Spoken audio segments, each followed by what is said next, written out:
આપણે બધાએ આપણા સમયની પસંદગી કરેક્ટલી કરવાની છે.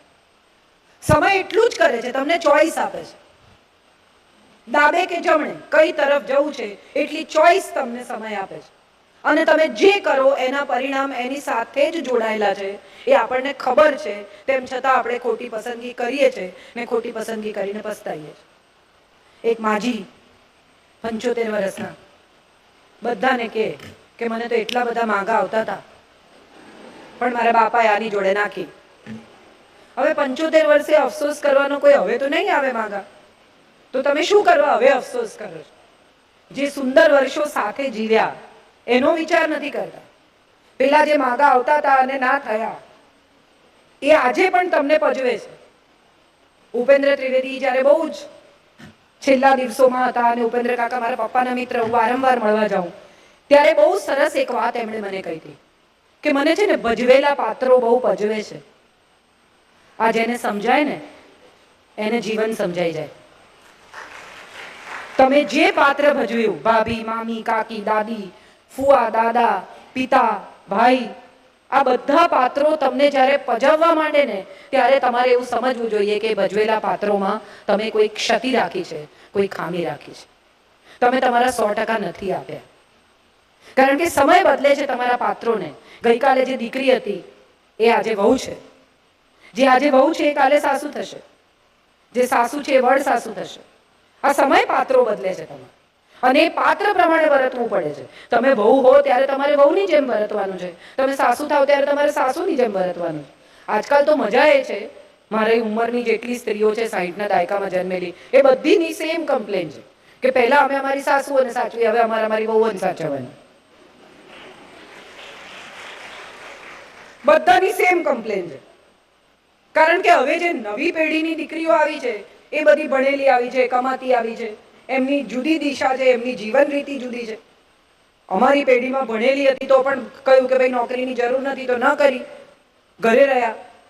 હવે એમને એમ થાય છે કે આખી જિંદગી મેં રસોડામાં કાઢી, અમે તો કંઈ કર્યું જ નહીં, અમે તો કંઈ જીવ્યા જ નહીં.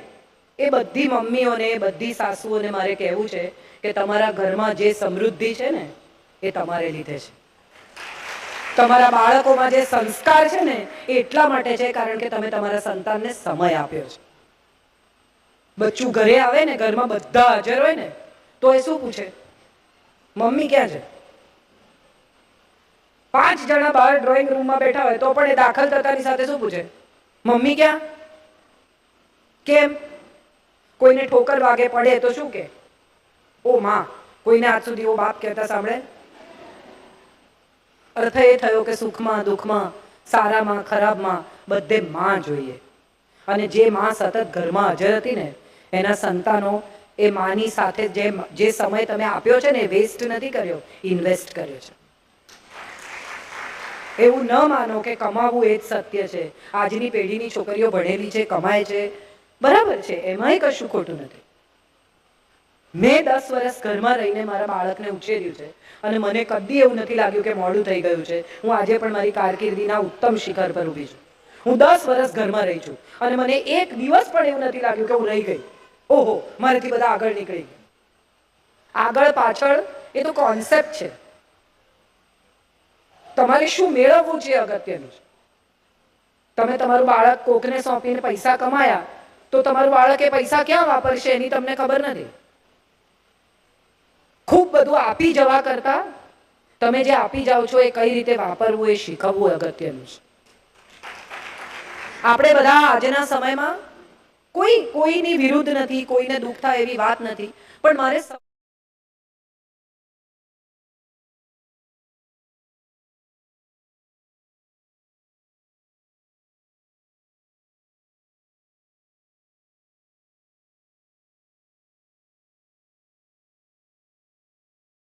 માતા પિતાનો સેટ એક જ છે. એટલે તમારી ઓથોરિટી, તમારી વચ્ચેનું એક બેસિક અંતર અને એને થોડો તમારો ભય લાગે એ સંબંધ બહુ જરૂરી છે. ઘણી બધી મમ્મીઓને હું એવી જોઉં છું કે હવે મોડર્ન સમય સાથે બદલાઈ છે. છોકરાઓનો ફોન નહીં જોવાનો, છોકરાઓને કંઈ પૂછવાનું નહીં, એ લોકો ક્યારે આવે ક્યારે જાય, એમને પૂછીએ તો ચીડાઈ જાય. શેના ચીડાઈ જાય? તમે માં છો, તમને અધિકાર છે પૂછવાનો, અને એ વાત બહુ ઠંડકથી, શાંતિથી, નમ્રતાથી, પ્રેમથી સમજાવી દેવાની કે હું તો માં જ છું અને હું પૂછીશ જ, અને તારે જવાબ આપવો જ પડશે. મારો 26 વર્ષનો દીકરો પાર્ટીમાં જાય તો એનો સાથે જે કોઈ જવાનું હોય એવી એક બીજી વ્યક્તિનો નંબર હું લઈ લઉં કે તારો ફોન ન લાગ્યો તો તું ક્યાં જવાનું છે લોકેશન મને આપીને જા. સાહેબ બેઠા છે, એમને ખબર છે કે આજના સમયમાં આ કેટલું જરૂરી છે. મા બાપ જાણતા નથી કે બાળક ક્યાં છે. 14, 15, 16, 17 વર્ષનું બાળક, અને એના સમયમાં, બદલાતા સમયમાં એના પર જે પિયર પ્રેશર આવે છે, સિગરેટ પીવા માટે, બીજી બાબતો માટે, શરાબ માટે, બધા એના મિત્રો એને કે કરે છોકરી છે સિગરેટ નથી પીતો, અને તમારું બાળક કોઈ કારણ વગર સમયના પ્રેશરમાં આવે.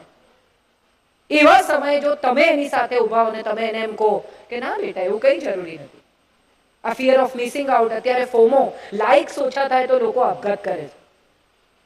તમે જે શહેરોમાં રહો છો ત્યાં હજી આ બધું નથી પહોંચ્યું, તમે બહુ નસીબદાર છો. પણ તમે મુંબઈમાં, દિલ્હીમાં, બીજા શહેરોમાં છોકરાઓને જુઓ તો તમને સમજાય, લાઇક્સ ઓછી થઈ જાય ખાલી ઇન્સ્ટાગ્રામ પર, એમાં આપઘાત કરે.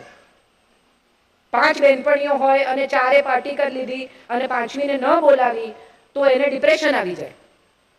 આ કયો સમય છે? આપણે ક્યાં પહોંચી ગયા છીએ? આપણે કયા યુગમાંથી આવ્યા છીએ? આપણે કોણ છીએ? સલમાન કેમ નથી પરણતો એ અગત્યનું નથી, એના કરતાં એ યાદ કરો કે એક એવો માણસ જેણે કાશ્મીરના મોરચા ઉપર એકલા હાથે શૈતાન સિંઘે આપણી આખી ફૌજને બચાવી. પણ એ વિશે કોઈ જાણતું પણ નથી ને કોઈને વિશે વાત કરવામાં રસ નથી. પરમવીર ચક્રની કથાઓ, કેવા કેવા લોકો, કેવા અદ્ભુત માણસો, કેવી ફૌજ, પોલીસ કેટલું કામ કરે છે, એ વિશે આપણા બાળકને આપણે કદી કહેતા નથી. એક પણ તહેવાર એ લોકો ઘેર નથી ઉજવતા. Let us teach our children to respect the uniform. We don't. યુનિફોર્મને આદર આપતા શીખવશો તો આવનારા સમયમાં એ આ દેશને આદર આપી શકશે. આપણે નથી કરતા. સલમાન પરણતો કેમ નથી? હવે કેટરીના પરણી તો વિકી કૌશલ જોડે લગ્ન ટકશે કે નહીં? અને ઐશ્વર્યાના છૂટાછેડા થવાના છે કે નહીં? આમાં આપણું આખું જીવન છે. મેં કેટલી બધી વાર કહ્યું છું, આજે ફરી એક કથા કહું કે હું ક્યાંકથી ટ્રાવેલ કરીને પાછી આવતી હતી, મારી પાછળ બધી બહેનો જમતી હતી, એમાં એક બહેને બીજા બહેનને કહ્યું કે તમે જોયા રેખાજીને 60 વર્ષે ડાન્સ કેવો કર્યો એણે? એટલે બીજા બહેને કહ્યું એમને કે પણ બચ્ચન સાહેબ તો ના આયા ને. એટલે ત્રીજા બેને કહ્યું કે તો એ લોકોને વાત થઈ જ ગઈ હોય. એટલે એક બેન કે હજી ચાલે છે?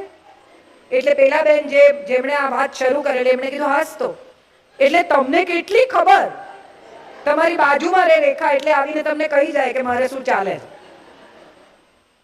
તમારી દીકરી કેટલા વાગે આવે છે એની તમને ખબર નથી, પણ કોકના જીવનમાં શું ચાલે છે તમારે જાણવું છે. આજનો સમય છે.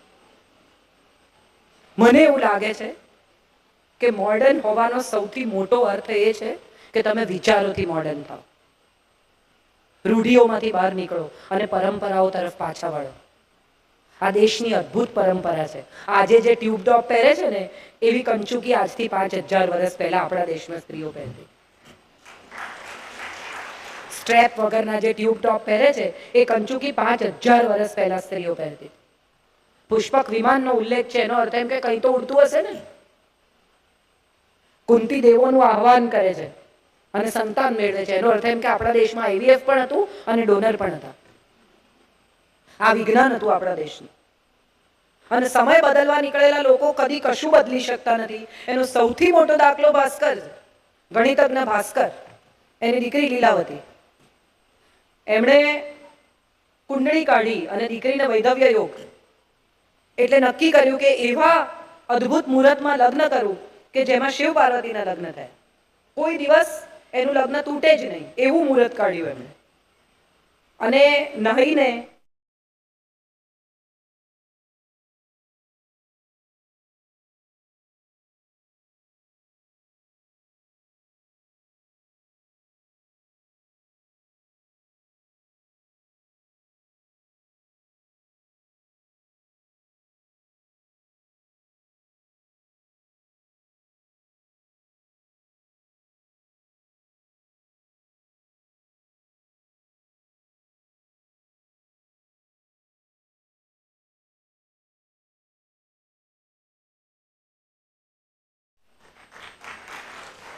પછી નિરાશ થઈને એને હતાશ થઈને દીકરીને જિંદગીથી વિમુખ કરવાને બદલે એમણે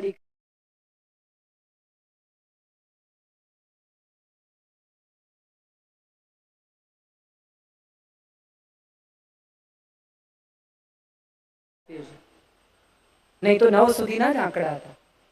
શૂન્યની સાથે આપણે 1000 લાખ દશાંશ પદ્ધતિ શોધી શક્યા, ચંદ્રનું અંતર માપી શક્યા. આ કશી આપણને આ પરંપરાઓ વિશે કોઈ પડી નથી અને આપણે એમ માનીએ છીએ કે પશ્ચિમમાંથી આપણે ત્યાં આ સ્ત્રી સ્વાતંત્ર્યનો પવન ફૂંકાયો. તમે વિચાર કરો કે 16,100 સ્ત્રીઓને કૃષ્ણ છોડાવે છે નરકાસુરને ત્યાંથી, અને એમ કહે છે કે તમે ક્યાંય પણ જઈને વસો, તમે એમ કહેજો કે હું કૃષ્ણની પત્ની છું. એ સન્માન, એ રિહેબિલિટેશન આજથી કેટલા હજારો વર્ષો પહેલા થયું. એ વુમન એમ્પાવરમેન્ટ આપણે ત્યાં હતું જ. દેવોને પૈસા જોઈએ તો કોની પાસે જાય? કોની પાસે? લક્ષ્મી પાસે. કુબેર તો લક્ષ્મીનો માણસ છે, અકાઉન્ટન્ટ છે લક્ષ્મી. હથિયાર જોઈએ, શૌર્ય જોઈએ તો કોની પાસે જાય? મહાકાલી પાસે. અને વિદ્યા જોઈએ તો કોની પાસે જાય? સરસ્વતી પાસે. તો અર્થ એ થયો કે દેવ પણ જેને નમે છે એ સ્ત્રી છે. એ સ્વતંત્ર નથી. અમારું તો કંઈ ચાલતું જ નથી એવું કહીને પછી કેટલાનું કવર ચાંદલામાં કરવાનું હોય તો તમે જ નક્કી કરો છો. એ બિચારા એમ કે 1001 કરીએ તો કે હોતા હશે એટલો બધો સંબંધ નથી. તો કે 251 કે ના એટલા ઓછા ખરાબ લાગે. એકચ્યુઅલી તમે 501 નું કવર કરી જ નાખ્યું છે. એમને ત્યાં લઈ આવવાના છે ખાલી. મજા એ છે. ઘરમાં પૈસા લઈને આવે તો કોને આપે? કોને આપે? હવે નહીં બોલે. હું કઈ દર વખતે તમારો પક્ષ નહીં લઉં. તમારી પાસે પૈસા કબાટમાં મૂકવા આપે, બરાબર? ચાવી ક્યારે? તમારી પાસે. અને એમાંથી 5 મૂકવા આપ્યા અને 2 માગે તો કેમ? એના પૈસા એ માગે અને તોય કેમ? અને કે અમારું તો કઈ ચાલતું જ નથી. મજા એ છે કે સ્ત્રી સ્વાતંત્ર્ય આ દેશમાં સદીઓથી હતું. યત્ર નાર્યસ્તુ પૂજ્યંતે રમંતે તત્ર દેવતા, એવું આપણા દેશે કહ્યું છે. આપણા દેશે કહ્યું કે શયનેષુ રંભા ભોજ્યેષુ માતા કાર્યેષુ મંત્રી. આપણા દેશે કહ્યું. આપણને એમ છે કે પશ્ચિમથી બધું આવ્યું. આ પેન્ટ પહેરવાથી મોડર્ન નથી થવાતું. કઈકઈની જેમ પતિના રથમાંથી ખીલો નીકળી જાય ને તો આંગળી નાખવાની પણ હિંમત હોવી જોઈએ. ખાલી મોડર્ન થવાથી મોડર્ન નથી થવાતું. એ શૌર્ય, એ હિંમત. ઝાંસીની રાણી લક્ષ્મીબાઈ પોતાના બાળકને પાછળ બેસાડી